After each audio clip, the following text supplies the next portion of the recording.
Welcome back. I am here on location today with Jayson Orvis, who is a partner in the incubator that we are building, and he is the author of Black Autumn. He wrote it under a pen name, Jayson Ross.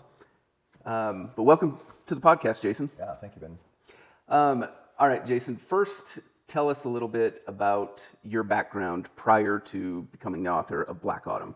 Yeah, in a previous life, I was an entrepreneur and starting small companies. And in that process of building and selling small companies, I began to do businesses to help Special Forces vets start businesses, starting with a SEAL coming out of Coronado, Naval Special Warfare at Coronado.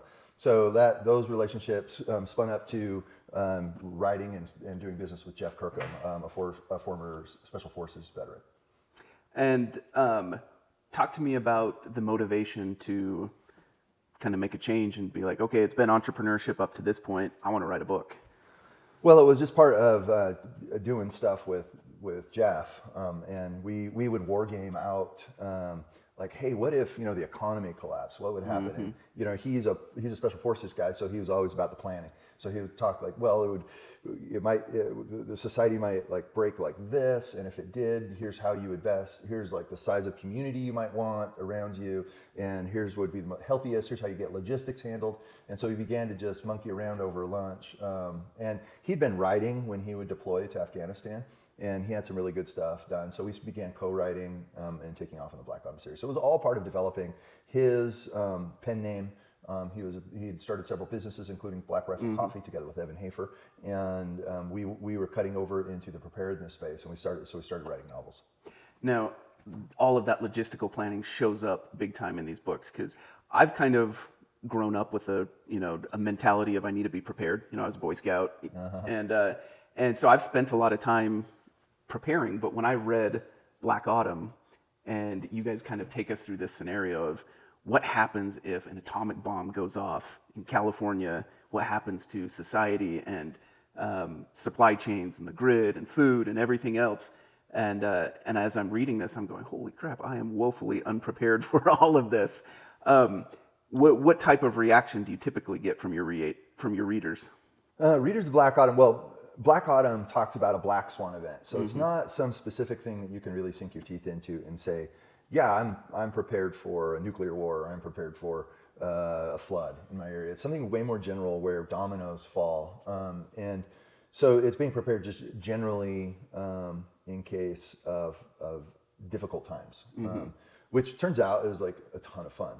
But the reaction we get most often with Black Autumn is people saying, wow, this could really happen, and I'm not close to being prepared yet. So it has this, preparedness theme underlying it all.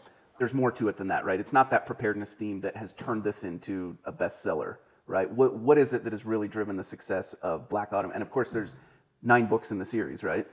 Yeah, there's 10 books in the Black Autumn series, and what's really driven the success are the characters and the stakes and the peril and the character arcs. And the Black Autumn begs the question: in what strange ways would human beings or a community react to the stripping away of civilization? How would we reform civilization? Like, what's the play to restore hope and begin again, not making the same mistakes? So the community in Black Autumn, they come in conflict in 2 major ways. They are conflicting. First of all, easily half of the community doesn't want to believe that civilization as we know it has changed forever. They're in denial. They're waiting for the government to come. Yep. They're waiting for technology to kick back in. The power grid's down, so they're waiting for that to come back up. The second way that they come in conflict, and this is a more abiding conflict, is faith and belief in the supernatural. What is the meaning of what's happening here? And is there any meaning in what's happening here? So part of the community begins to look for what does it mean kind of in terms of purpose on this planet. Where's the hand of God in all of this? And the other half is like, there is no hand of God. This is a scientific world operating on scientific principles, and these are just events.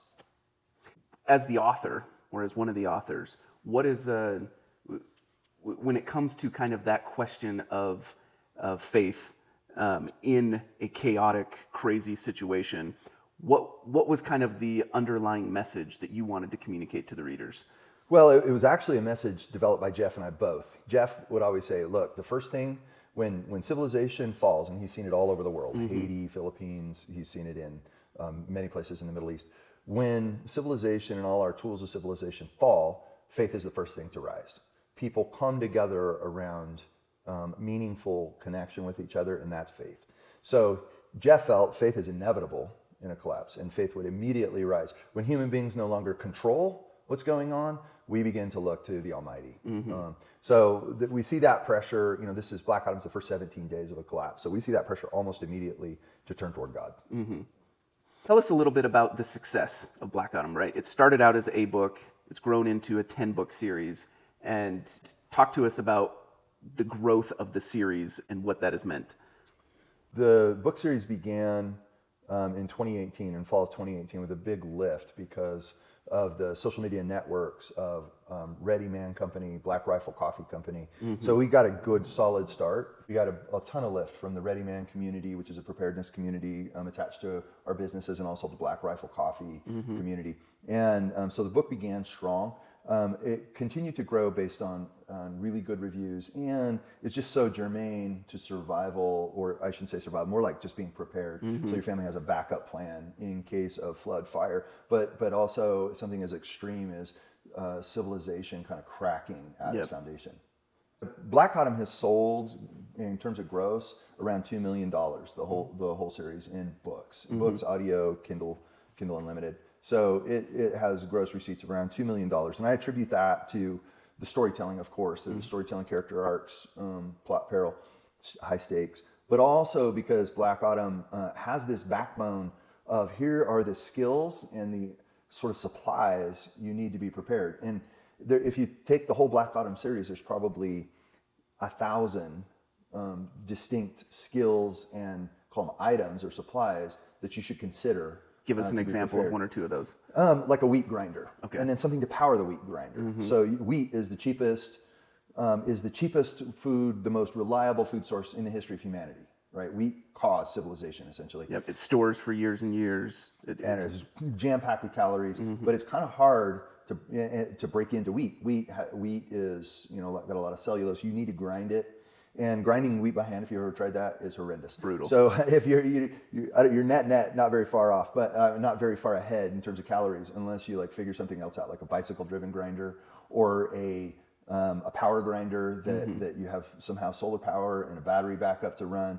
So a wheat grinder is probably, it was one of the great inventions of civilization to have grinding wheels and then water wheels. So a version of that.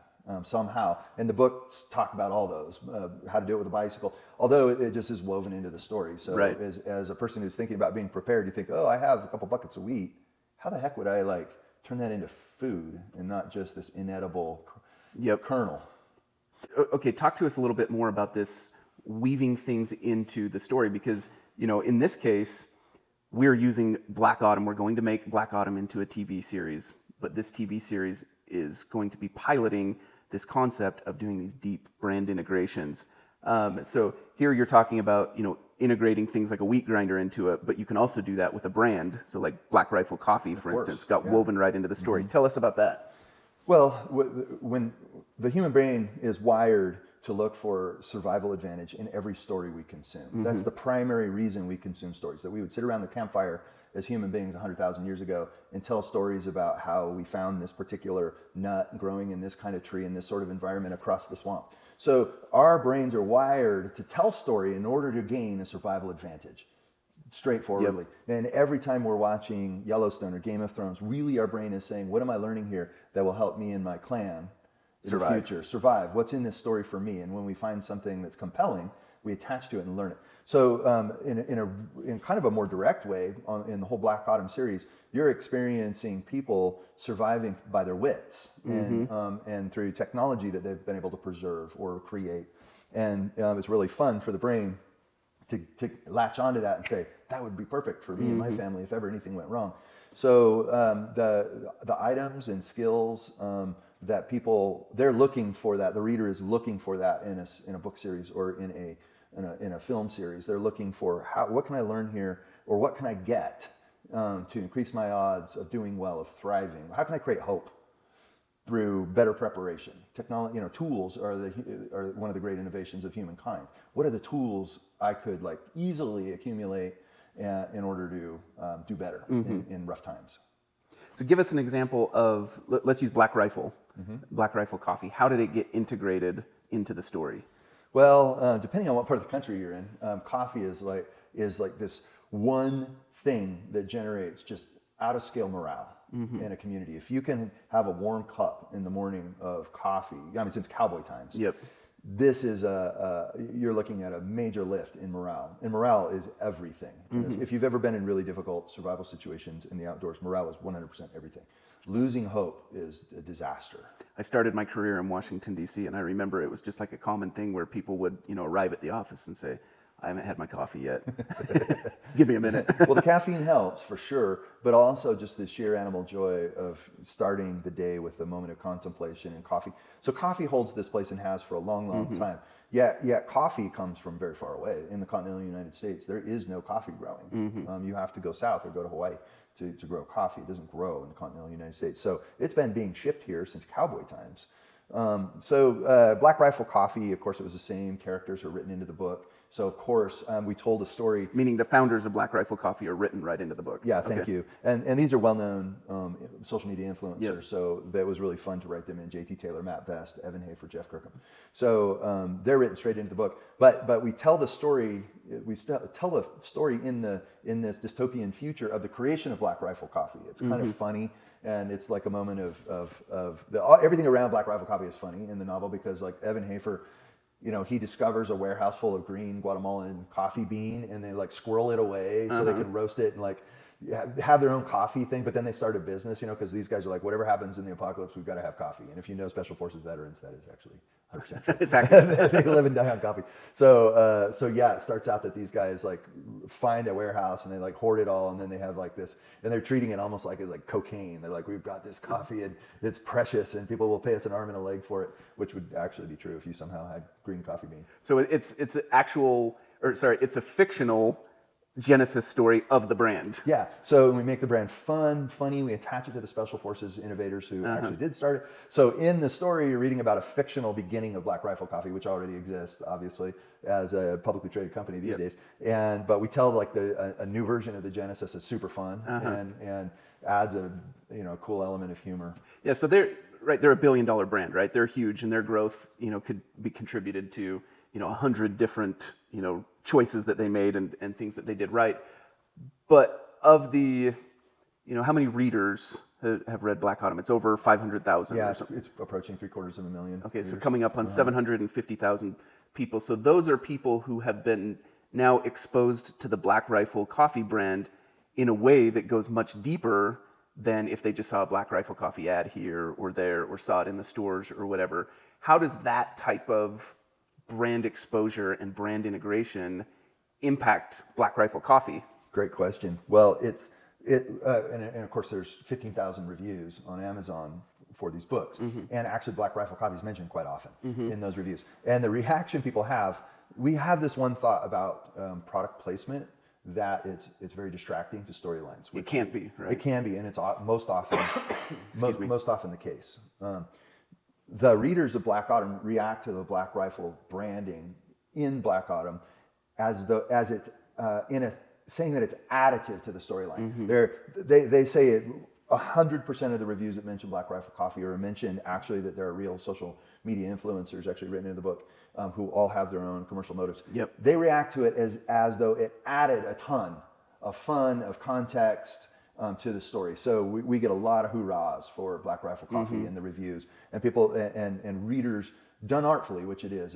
It's a really fun part of the storyline. It's a tiny fraction of the storyline. It's less than 1% in terms of word count, but they find it highly additive to the fun of the storyline. And that's kind of one of the core principles that we are trying to operate by as we build this incubator, where we're going to be making shows that have these deep brand integrations. We're always going for additive as opposed to shoehorned in, distracting, whatever it is. And we've seen this in film forever.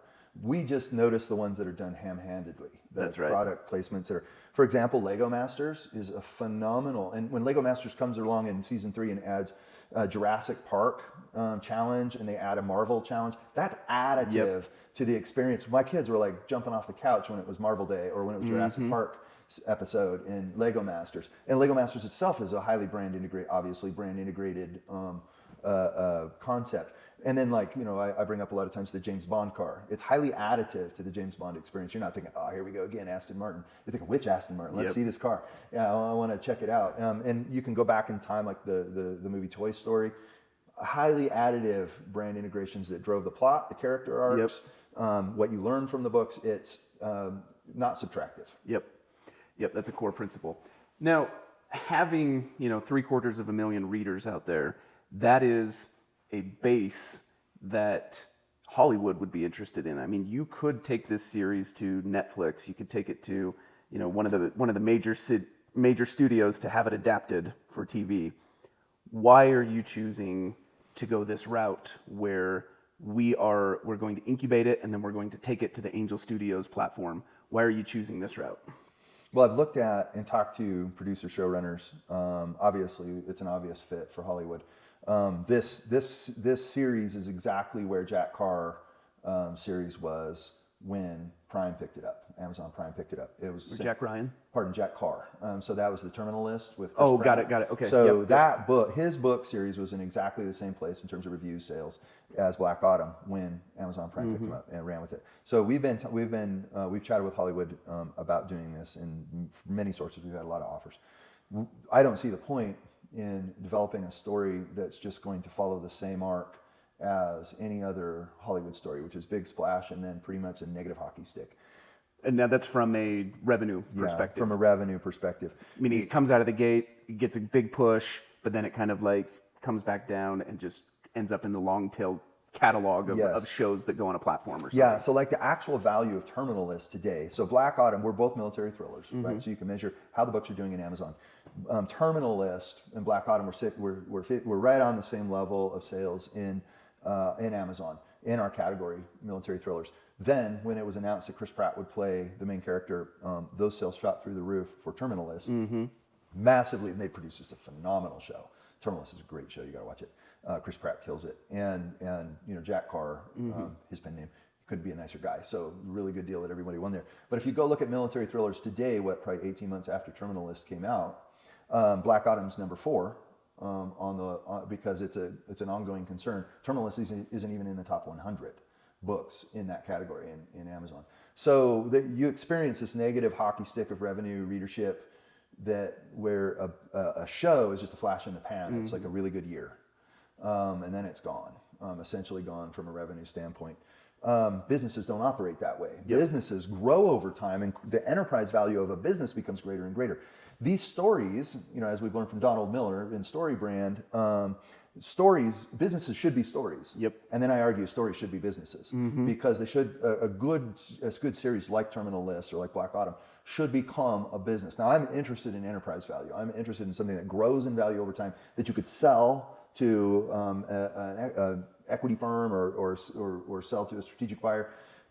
Stories should be a business. Stories are the best kind of businesses. This brings up one of the key innovations that Angel Studios has come up with. They do not treat a show as a project, which is more typical in Hollywood, where, you know, Netflix will say, hey, we want to order one season of, you know, whatever the show is. And so the creators will look at that as a project where, okay, we have a budget, we have a timeline, let's go build this thing. And then we hand it off to Netflix. And then from a creator's perspective, okay, we're done. We did our job. And now Netflix takes that and, you know, puts it into their catalog. Whereas Angel Studios looks at that and says, no, the show needs to be a business. And so it starts out very similar to a startup business where, you know, it's growing from zero to getting the flywheel spinning to become something sustainable long term. Take Tuttle Twins as a perfect example. So Tuttle Twins is a literary concept, so a bunch of books written by Connor Boyack that tell a story of civics, economics, and politics, entrepreneurship from a libertarian perspective for children. So it's the perfect add-on to homeschooling or to families who want create an additional layer of instruction that isn't just 100% left-leaning, which all our schools are. So it's this great adjunct to homeschooling. Well, they produce an animated series that drives the living heck out of the business. And so you're seeing most of the sales, by far the majority of the sales on Angel for Tuttle Twins being materials you could plug your kids into in school. So my kids watch the videos or watch the shows, the episodes of Tuttle Twins, and then they go read those same books in school or take that same Tuttle curriculum in school to learn civics, economics, politics. That's right. Talk to us a little bit about the growth of the book series and the growth of your readers and what that has kind of looked like and what it's meant to you.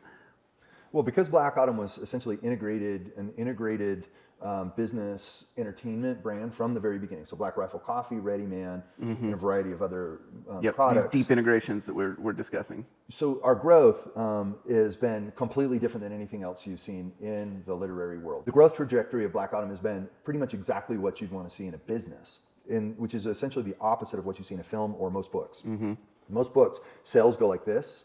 Most businesses, sales go like this, ideally, as the business grows and it has long-term enterprise If it's value. a healthy long-term business. Right, so you see the same thing with the book release. So what we would have seen with Black Autumn, if it wasn't brand integrated so heavily, is we would have seen a big bunch of sales and it would have tapered away to nothing within 4 months. That's typical reverse hockey stick growth of a property like this. Instead, as we just developed it more like a business where we promote it, over time we stabilize all our marketing messages, we put a little bit of money into advertising every month and continue to drive it. What we've seen since 2018 when Black Autumn, this book published, this is steady growth of sales.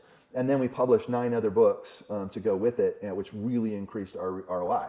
So we look at it just like a business. Not only is it driving businesses with its message, real world businesses, but it is in and of itself a business that has steadily grown to 750,000 readers at this point. It's phenomenal. With really exceptional read through, we call it. Like they're reading through all 10 novels, staying up at night, page turning, and people are saying, I can't wait till this is over. I got to get my life back. This has stopped my life. They're going to fire me at work, because they're reading. It's just like binging a Netflix show, right? Yeah, and then likewise, people are saying, not only has it cost me all this money, all this time, but I'm over here on Amazon buying these products to, because I really need that. Oh, we should do that. That's cheap and easy way to prepare. So people are having like a 360 product entertainment experience. And likewise, it's grown that way. So here we are, 4.5 years later, since Black Autumn published, selling as many books as we did month 2. That's amazing. And it's growing. It's actually, we're selling a lot more books than we did month 2. So and throughout the whole series. That's phenomenal. And Tuttle Twins had a similar trajectory where it just grows month over month, year over year. Yeah, what book does that? I mean, what movie does that? None. But we're leaving all this pent up demand on the table by not telling great stories with companionable brands built into it. Yep. Final point that I want to discuss with you, Jayson. Choosing to bring Black Autumn to Angel Studios is going to necessitate a little bit of an adaptation in the content itself. Talk to us a little bit about that. Well, that's an advantage. So, I mean, anytime in a business, anytime you can better focus on your market and adjust to your market. Most of our media and our products today are easy to adjust. It's like they're easy to adjust to the right market.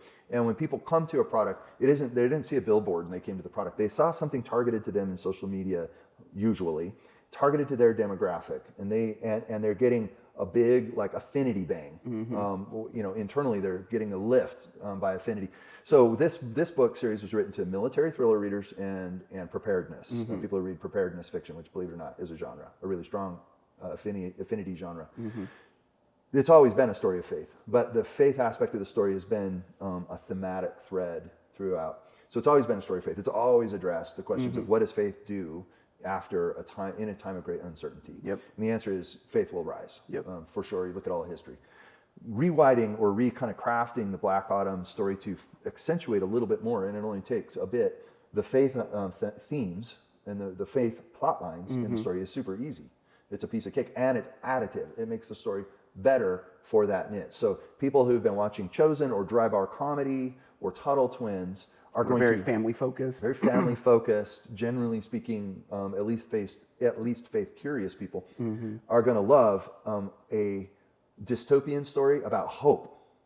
So, as opposed to The Road, or I'm trying to think of other the postman. You know, you're talking about story. We're hungry for dystopian stories of hope, which like meets faith. You know, right where it lives.